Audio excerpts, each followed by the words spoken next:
I get a lot of comments saying, you know, you don't need the back roll if you spray it right and all of that, but that is wrong.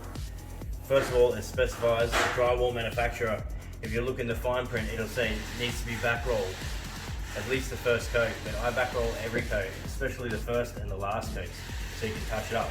And this is why you back roll, because if you don't and you spray, it just sits right on top, and then 25 years later, it just peels off like that. When you back roll, you're pushing it in to the pores of the sheet to make it one.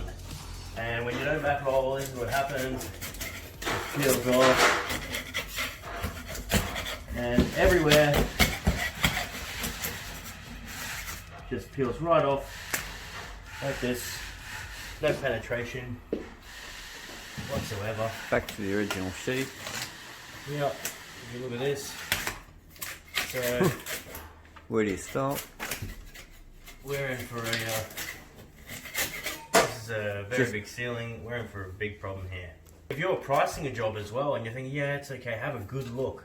If there's any bits peeling off, then good chance that it's just going to go like that when you add a little bit of water. So, I mean, we don't know what we're going to do here, but the moral of this story, the moral of the video is you make sure you back roll, make sure you use a good sealer, back roll, and it pushes it into the surface, and then it won't just separate like that.